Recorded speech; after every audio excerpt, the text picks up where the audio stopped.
Welcome to the SpiritWoke podcast, podcasting from the beautiful city of Stillwater, the birthplace of Minnesota. Are you going through a spiritual awakening? Do you wish to learn more about continued spiritual growth and want to meet others who are on a similar journey? We hope that this podcast and its community can be a meaningful resource for you. The SpiritWoke podcast welcomes special guests from around the globe who share personal stories of their awakening journey, along with details of spiritual abilities they've developed along the way. So buckle up and get ready for this exciting episode. And now, here's your host, Adam Dins. Ladies and gentlemen, thank you for listening to the SpiritWoke podcast. On this episode, we'll be speaking with Ann Jarvis, proprietor of Soulful Surrender, www.soulfulsurrender.com. Tonight, Ann's going to talk to us about accessing the blueprint of our soul. Now, Ann is a seasoned intuitive energy healer and holistic nutritionist. In addition to that, Ann is a seer that loves working with and teaching others how to access the blueprints of their soul. Ann has a soft and gentle and direct approach to help others wake up, and she resides in Ottawa, Ontario, with her husband and their young daughter. Welcome back to the show, Ann. Thanks for having me, Adam. I'm excited to be here. Oh, we're thrilled to have you back. And for those listening in, if you missed Ann's first appearance on the podcast, please visit SpiritWoke.com, and you can check out our first episode where Ann talks in depth about spirit guides. It's truly not just one of my most favorite conversations on the podcast, but just in general about spirituality. So I highly recommend that you check that out. So Ann, tonight we're going to be talking about something new, and I was really interested to have you talk about the blueprint of our soul, because, frankly, you're the only person that I know that really has ever talked about a blueprint of a soul, and so I thought it would be really interesting tonight to maybe dive a little bit deep into this topic and blow our audience's minds away. Yeah, that would be cool.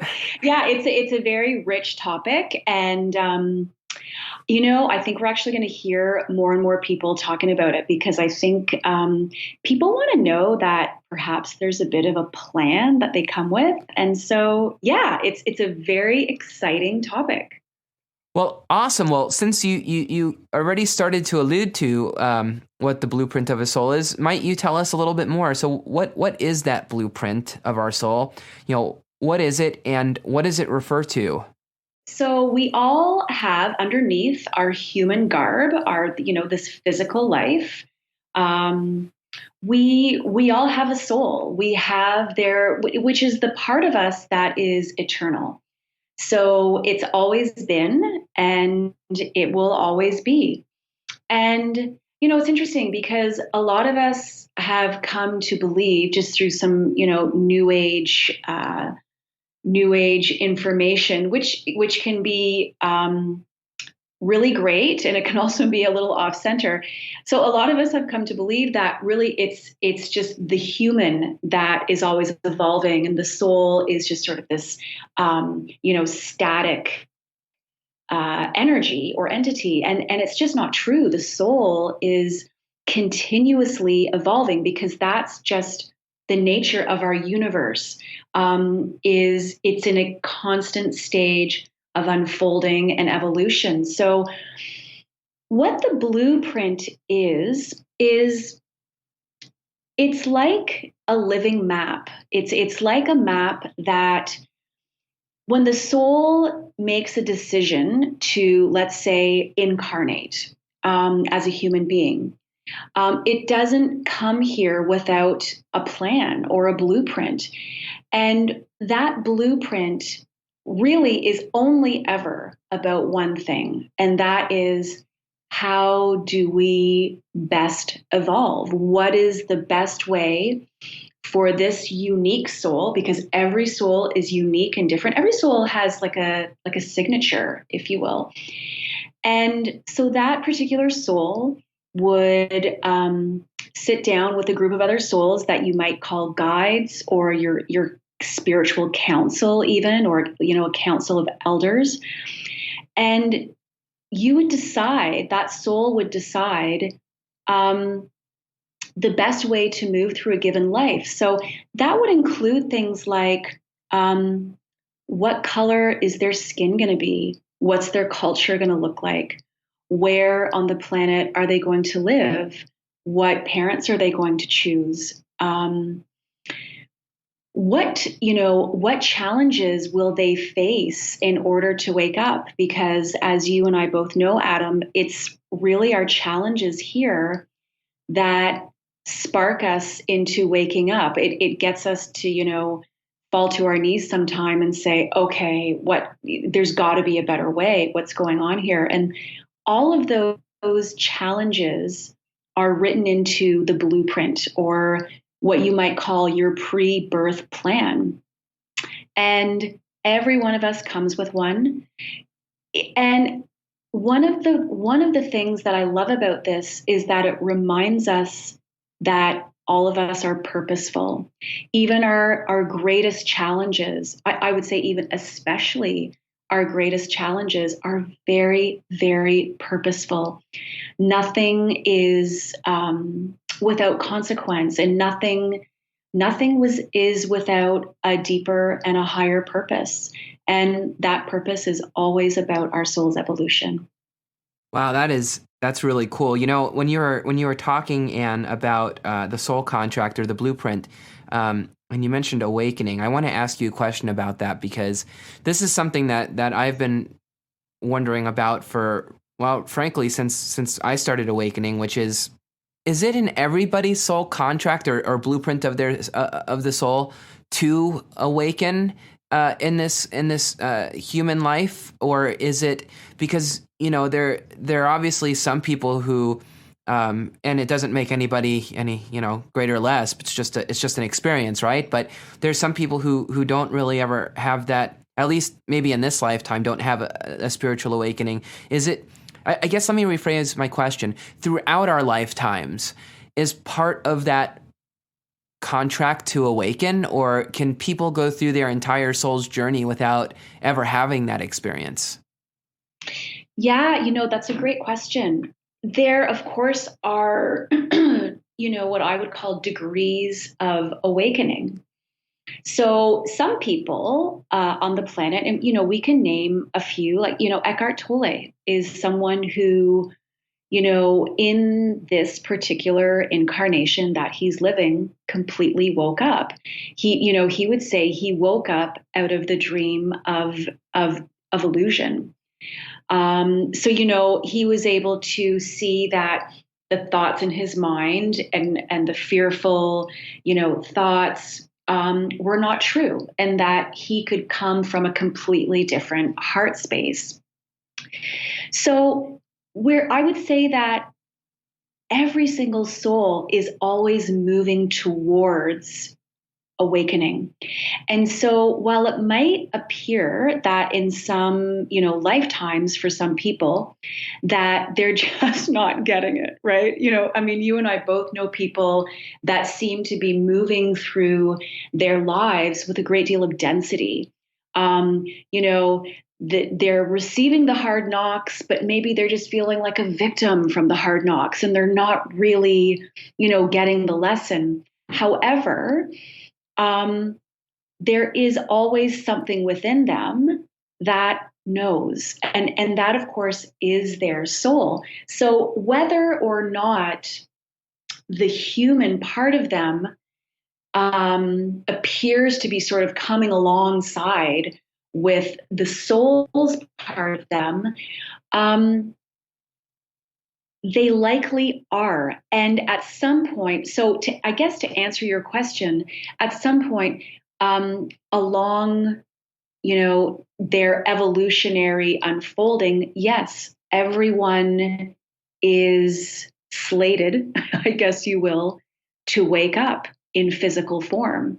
And then there will be more, and there will be more, and there will be more, because of course it never ends, right? We're living in a universe that continues to expand. Science actually knows that there are no hard edges to this universe. We are in a galaxy of what we know of another billion galaxies, and there is no hard edge to that. So We know that because the universe is constantly expanding and unfolding and evolving, and we are not separate from that energy. We are that energy. Mm-hmm. So we, alongside of the universe, are constantly doing the same. We're constantly expanding, unfolding, and evolving. So while we may be in human form and we can be like, one of the masters that walked this planet at one point and be completely awake, there will be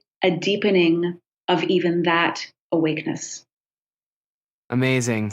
That is it's so mind blowing to think about, and I find myself thinking a lot about that, Anne, nowadays. Just as Eckhart Tolle would say, as you're being a human being, or you have the human and the being side to it, right? And just being able to kind of separate those two things into two separate, entities, if you will, and awaken to that spiritual side, to your soul side.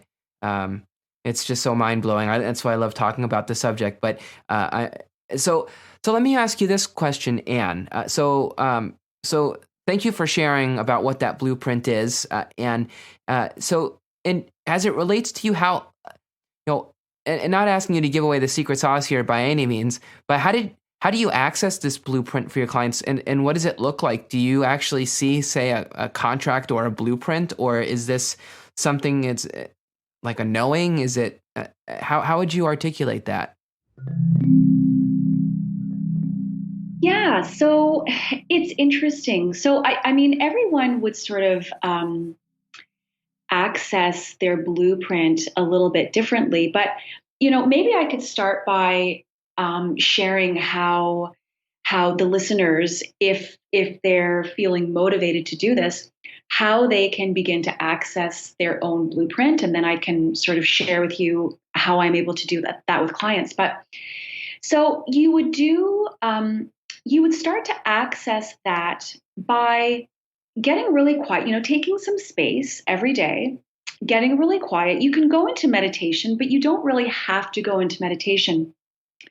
One of the biggest clues to, I would say, the nature of our blueprints is to look back on your childhood, and you go back to that place where, before you were conditioned, before the world sort of got to you, before the big rigid belief systems really settled into your bones, perhaps before any real substantial trauma kicked in, or at least before maybe you were aware of such trauma, because for some it comes really early.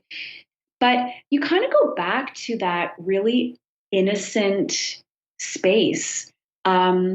Again, before, the world got its hands on you and started to condition you.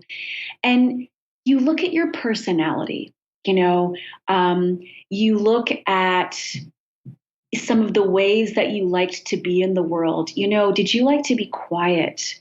Did you like to, were you a show off? Did you love getting people's attention, from the time you were 2 years old? Did you think a lot? Were you a feeler? Did you tend to roll things around in your mind, or did your body really wear things? That's going to give you your first sort of unobstructed view of the blueprint. So you always, the blueprint of our souls is often a very innocent, almost childlike aspect of it, because it's really, remember, it hasn't been tarnished by, our human experiences, and some of the harder experiences. This is the part of us that stays really neutral and stays really innocent and stays really curious even. And so that's one of the ways that, when I want to sort of get in there and access that part of me, or access that part of one of my clients, I try and bypass, sort of the more adult affected personality.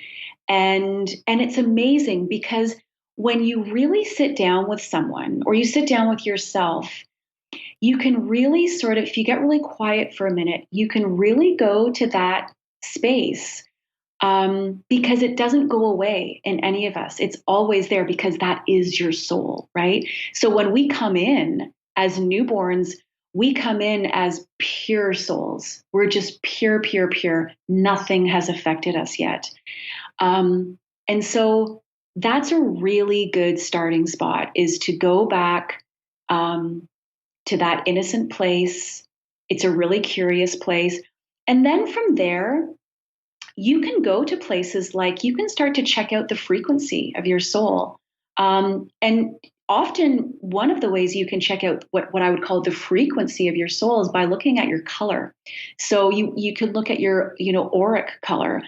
And again, that would come to you perhaps in meditation, or even the colors in the world that you're really, really drawn to.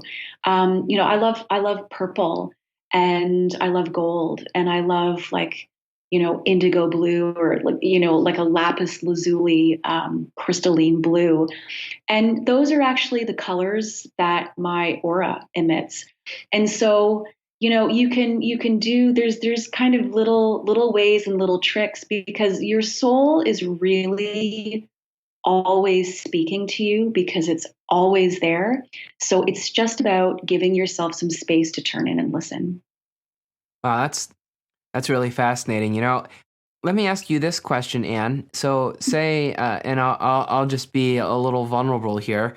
As a child, I suffered trauma fairly young in my childhood, and sometimes I really struggle to think back past a certain point. There are definitely some things I distinctly remember, but then there's just like a lot of haze and maybe a couple things.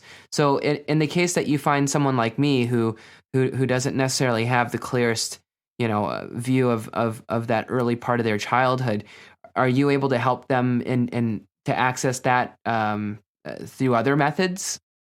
Yeah, so I would say, so in the example that you just brought up, you had some really early traumas. So I would say, to look back and ask yourself, who were you within those traumas at that very, very young age? Who were you? Through what eyes did you see? How did you feel? Because sometimes our remembering of ourselves as little kids from the adult perspective is, again, it's a little bit skewed. So you have to actually go back and embody that little kid. So I know what you mean, Adam. So it sounds like I was probably a little bit older than you, but I was 7 when I experienced what was really my life's biggest trauma. And even when I look back on that, and seven's such an interesting age, because they say anything that happens, really what transpires up to the age of 7 really shapes us, actually, because those years 0 to 7, we're really formulating our core beliefs about the world. And so that's a really interesting space, that sort of that first 7 years of anyone's life, actually. But even for me, and this may help you or any of your listeners, when you look back and you've got some, an early trauma, I can look back on my early trauma, and here's what I know about what I did. I analyzed it. That should have been my first clue that, I wanted to get into, psychoanalysis of some kind, because I did. Even at 7, I analyzed it. I sort of left my body at times, and I would watch. And I would try and sort of understand where other people's minds were, where they were coming from, what their motivation was. And it was interesting. I never felt like a victim. I never felt like I was being victimized. I just remembered watching and finding it really, really difficult what was happening, what I was watching unfold. But just almost having a detached fascination for it. And, I still completely took in the trauma and, developed an autoimmune disease within a few weeks of this event happening. But it was, I can see the footprint or the blueprint of what would sort of take me through my life. So does that make sense to you? Yeah, I can absolutely, from your perspective, see how you would, how that aligns with what you've been doing and how you're able to take that. I think it's interesting because as you've been describing this, I've been trying to think in my mind too, like putting myself in your shoes and asking the same questions about myself, and it's weird because like I remember, I don't remember a lot, but I know it wasn't a quick trauma. It was, it was a long-term trauma. And so it wasn't like a one and done. It was a continuous thing. And it, for a while, even though the heavy part of the trauma, subsided, there were tremors, if you will, afterwards. And so it's weird because I can remember myself more like, to your point, as an observer, right? And I didn't really ever see myself as a victim either. But to your point, I definitely, and I didn't even realize how traumatized I was until much later in life. I didn't even see it as a trauma. It was like, okay, well, that's just how life goes. You know what I mean? Like it didn't seem different than what anyone else was going through because I didn't know any different. That's right. Yeah. And, here's another, it's sort of an aside and sort of not, because I think a lot of your listeners will be able to relate to this. Here's another hint about our blueprints. Those of us that arrive and sort of get kicked in the pants, like early on, we tend, this isn't our first rodeo here, right? Like, you're not gonna kick, a newbie in the pants and expect him or her to pick himself back up and dust himself back off and, learn from it and be, enlightened as a result. That is typically old soul blueprint stuff. Because when it happens when you're a child, when the really tough stuff comes in when you're a child, that's a load of spiritual responsibility. And it's meant to go that way so that you start asking the bigger, deeper questions early on. It's just a clue to your quest for awakening, really. And so that's just another hint to the blueprint of your soul, really. Yeah, that is really cool, and I totally vibe with that, and I'm sure a lot of our listeners vibe with that too, because I think a lot of us feel it's hard to like self-identify as an old soul because, again, it's like, okay, I know how I am, but I don't know how to be otherwise. So kind of judging the situation from from our own perspective is hard because it's like, if all you ever eat is, it's a terrible analogy, but if all you ever eat is cereal, you don't know what it's like to eat pasta. So, Right. Yeah. Yeah, but it's cool to think about that from that perspective because, it's because a lot of people wonder, like, why me? Why am I going through this? And, what's the purpose? What is this blueprint, if you will, and why, and how does this contribute to it? And I remember, and one of the first times, actually it was the first time that you and I talked, and something that you said to me that hit me like a ton of bricks, and I still haven't forgotten it, was, when you, if you have gone through that kind of trauma, whether it be and if I'm misquoting anything here, please correct me, but whether it be at a young age or any point in your life, it's that you were ready for it. Like you the universe God doesn't give you more than you can handle. And there was, maybe I'm butchering this, Anne, but that was like the overall theme of what you shared. And it really hit home with me, like, oh, so I went through this because I could handle it. And it was something that my soul needed to experience for whatever reason. Yeah, that's exactly right. And you might think it's actually the opposite. And it really depends on the soul and its particular trajectory and evolution. But often, the harder hits come as we get more evolved. Those harder hits create things like deep empathy, right? When you've been, especially as a kid, when you've gone through big adversity, you tend to develop massive empathy as you grow older. And, you can look at what other people are going through and you really feel what's going on with them. And that's huge because, this world sorely needs more empathy. You can imagine how different this planet would be if every being on it had a healthy dose of empathy. It would be a completely and utterly different world. So, these early experiences, they do so much for you. And yes, the soul will choose the experiences. And that's not to say that they won't be difficult. They are. Some of them are incredibly difficult. And yet the whole idea is, for us to move more deeply into our awakening. Yeah. That's truly powerful. I think about, I read a couple of Michael Newton's books, Dr. Michael Newton, who is if you want to read some mind-blowing content out there, just Google Michael Newton and look at his repertoire of books. But he writes a lot about past lives and life between life regression.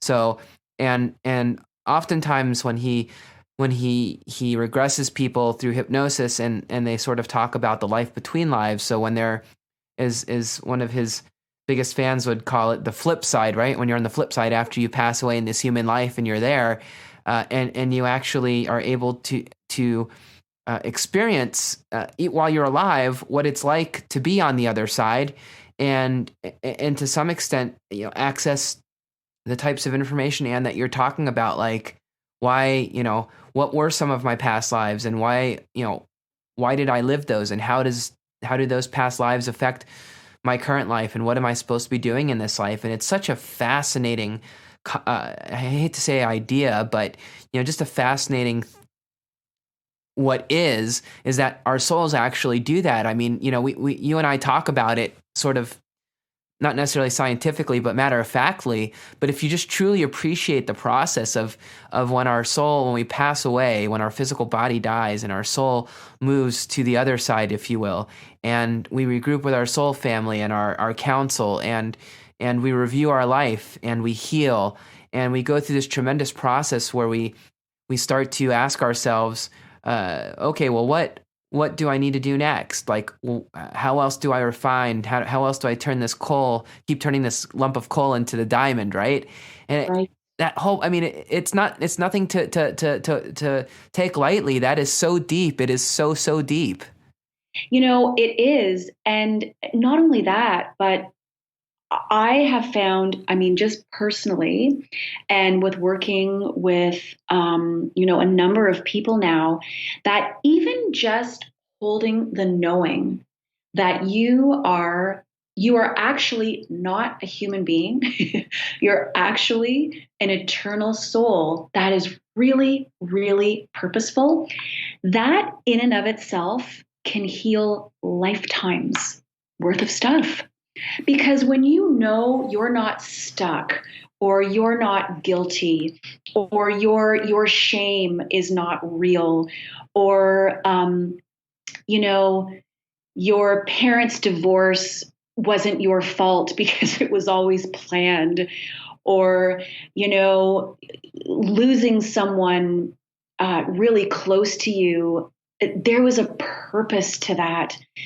It's like it gets into your energy body and it starts to open up areas that have otherwise been just closed down or blocked or, traumatized even, because when we know that we're eternal and we know that we're purposeful and we know that there's a plan, we can sort of sit back and relax a little bit. We know that we're not just being, we're not at the hands of some, evil God out there just trying to, thump us or put us down. I mean, because without the, for let's say the mindset that, well, this is just this life. And then when we die, we're just, we're worm food in a box under the ground or, whatever. Where's the purpose in that? Where's the continuation of that life? So I have found just knowing that we're eternal and that we have a blueprint and that we have a plan, that in and of itself is immensely healing. It changes everything, really. You hit the nail on the head, Anne, and to those listening in, those who are kind of new going through this spiritual awakening process, write those words down, listen to them again. It is so important because it really helps to frame everything up. And it's interesting. Like I before awakening, I was never introduced to any of this stuff. I didn't know anything about, souls being. I mean, I had the, from my prior religious background. Of course, I believed in you die and you go to heaven, right, and so on and so forth. But I never really truly understood the concept of that. Our soul within our body is this entity, if you will, this consciousness that's within us that can help us sort of separate out this illusion of what our life really is here on earth from the reality of those things that we've been blocked off to by the conditioning, to your point, Anne, that we receive as a child. And so I didn't know any of that. I'm speaking this to you now, Anne, and like a year and a half ago, we wouldn't be having this conversation. I'd be committed to the loony bin right now. But yeah. It's interesting though, because to just personalize what you shared, when I first started really truly, not just becoming aware, because for me, there was this period of awareness where I started learning about these things, but then there was sort of the really true awakening where sort of you get the crowbar in the door and you just yank it open, right? And so one of the things that really got me to that point, and it's based on something you just said, I read this book by Dr. Eben Alexander called Proof of Heaven. So anyone listening to the show, I really go get that book, Proof of Heaven. Dr. Alexander, one of the foremost neurosurgeons in the world, experienced a near-death experience where he spent 7 days, kind of transversing the other side and went through various different levels. And when he came back, he dedicated his whole life to sharing his story with other people. But one of the cool things that he did was he recorded this audio book, which is just a book of meditations, and it's called. Now I'm not going to be able to remember what the name of it is. It's I'll think of it in a minute. But either way, if you look up Eben Alexander meditation book, you'll find it. But in this book of meditations, there are 4 of them. In each of the meditations, he takes you through a different sound vibration that he heard when he was on the other side.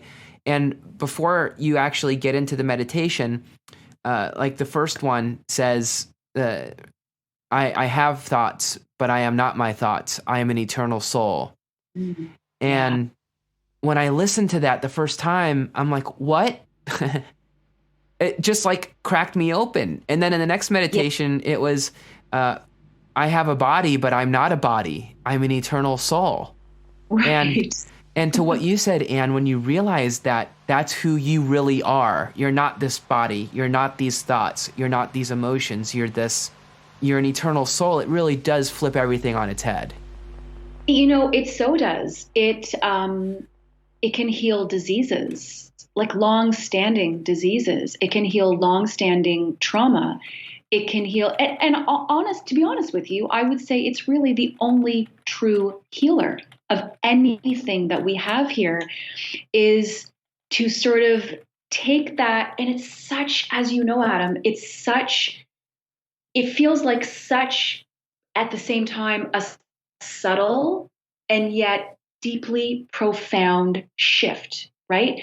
You go from, we all, at some point, we all become, we all go into amnesia, and we think, oh, I'm just like, here I am, I'm just a body, and my thoughts are totally believable. And most people are completely like traumatized by their own thoughts because they're scary, and,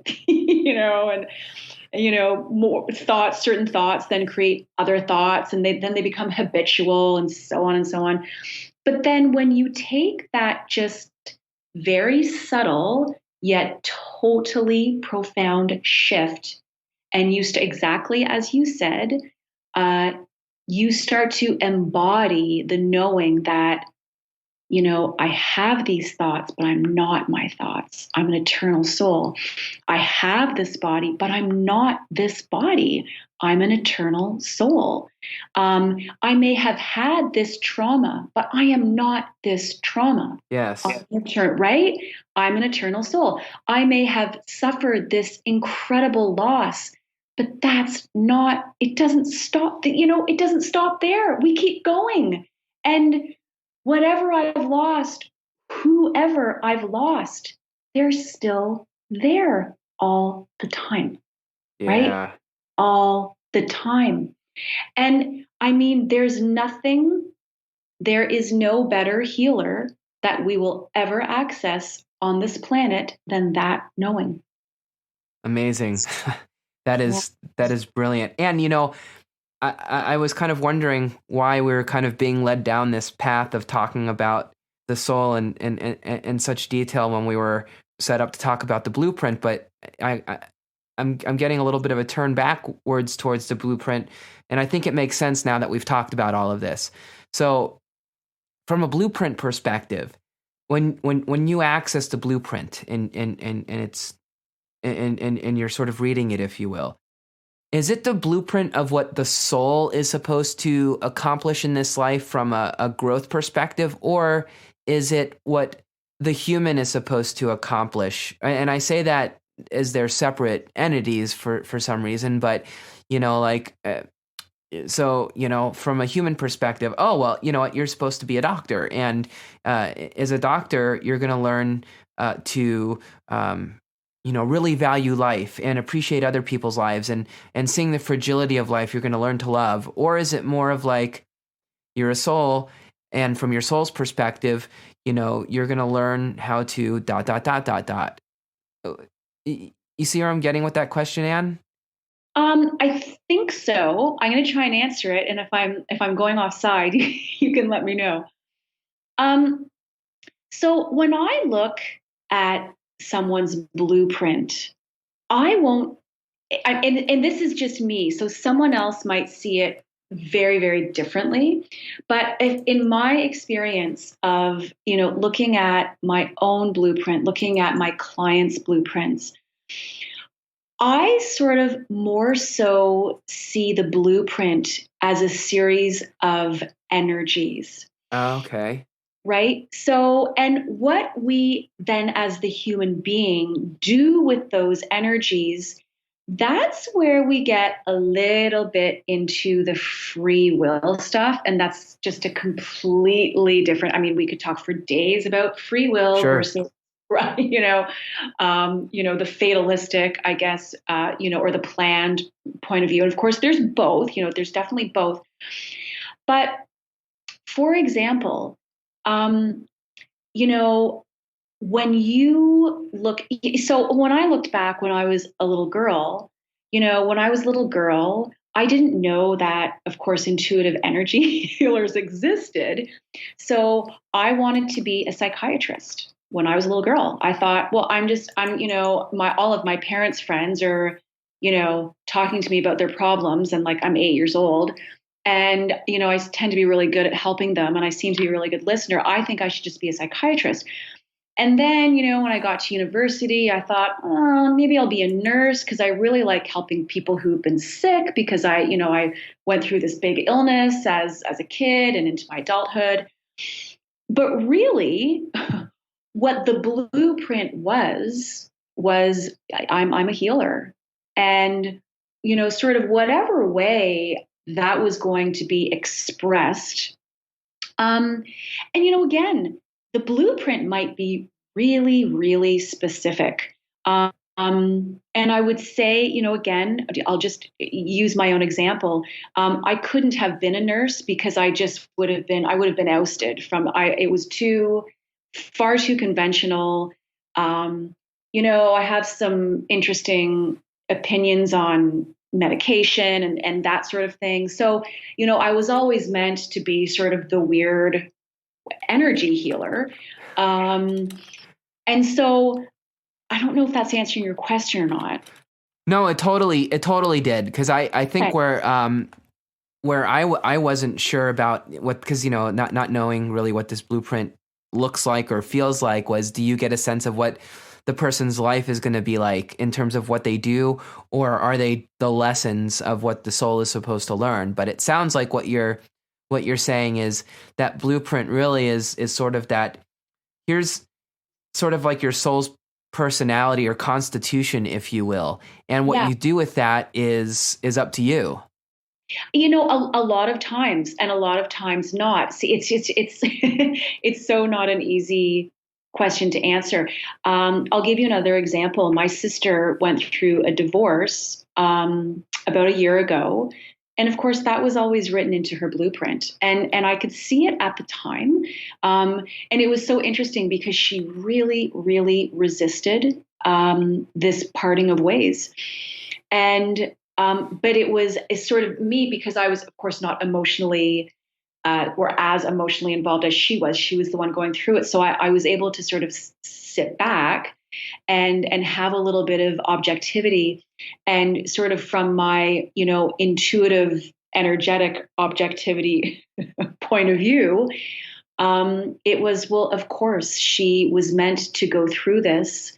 I was actually able to see that, the person who was, who would come after that particular marriage. And,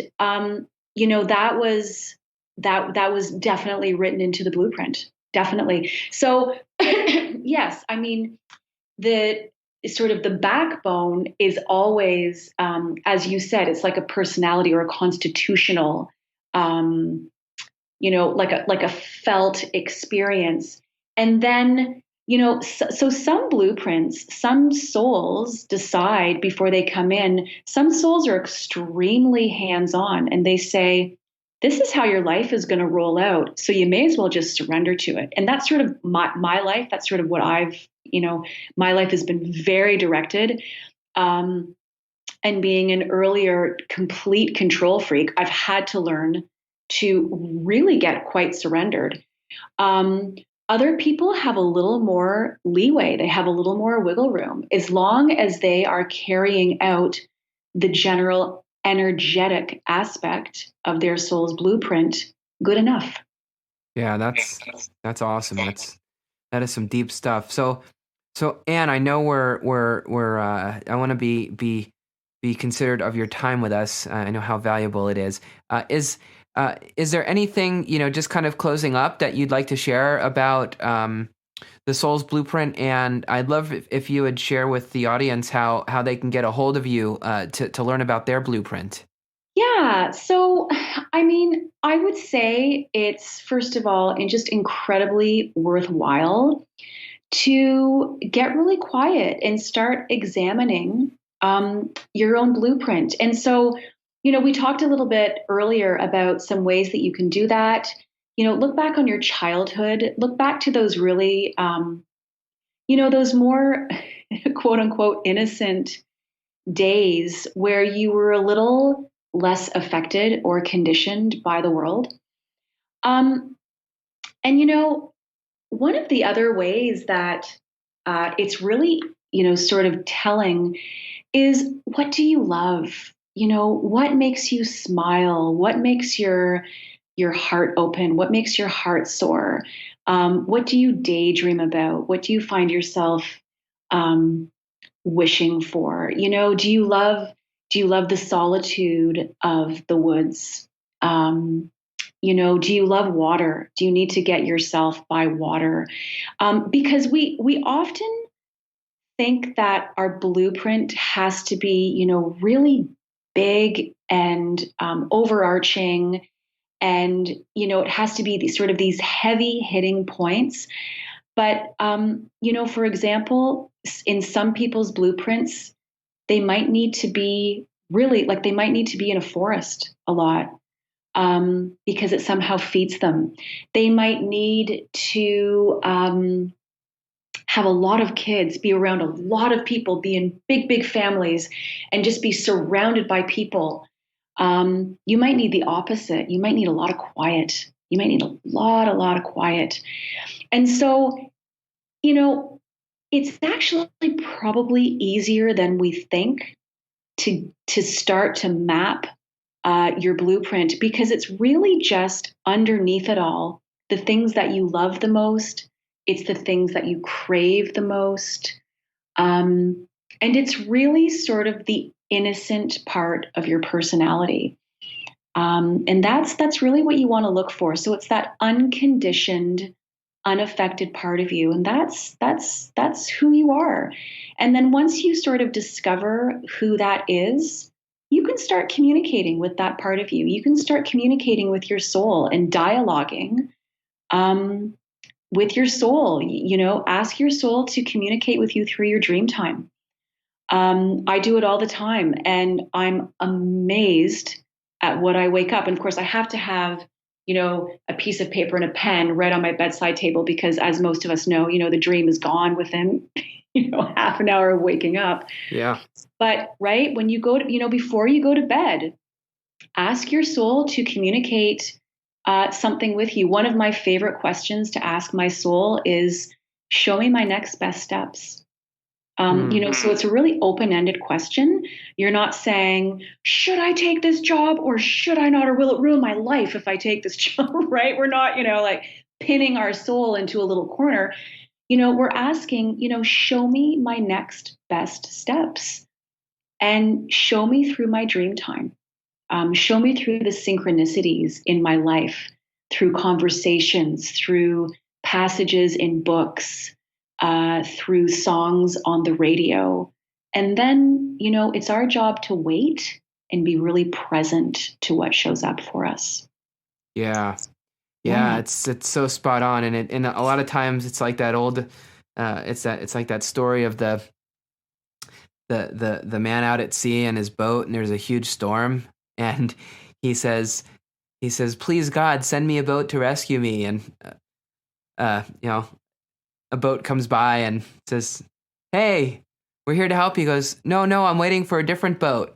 And it goes on and on and on until he passes away. And when he gets to heaven, God was like, I sent you all those boats. And he's like, oh, I'm not doing it justice, but it's in that same vein, you're right. We have to be present and really have to take our own glasses off and see clearly, because when we're looking for something specifically, and that it really makes it hard. We get tunnel vision, and it really makes it hard for us to see outside of our.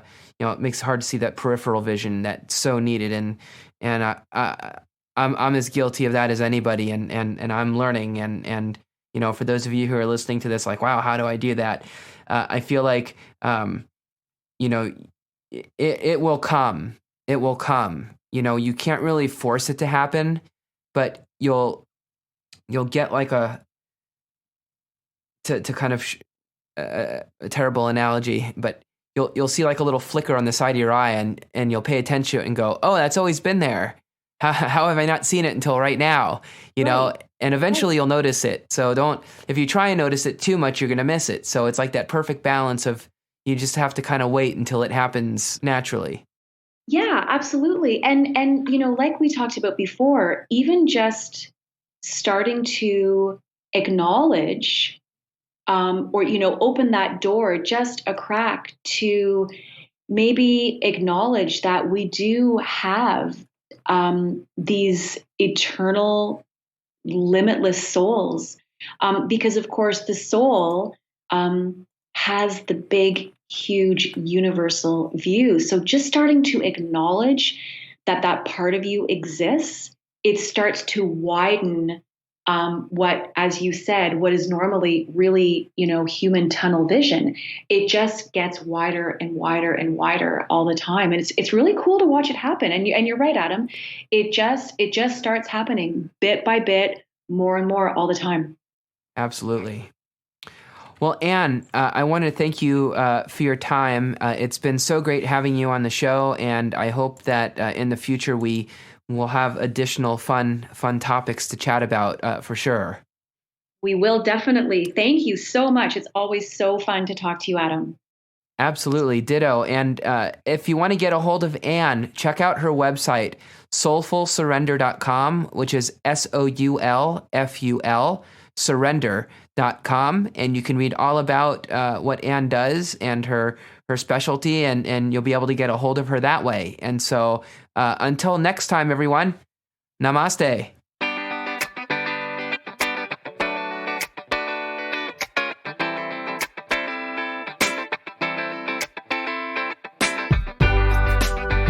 Thanks for listening to the SpiritWoke podcast.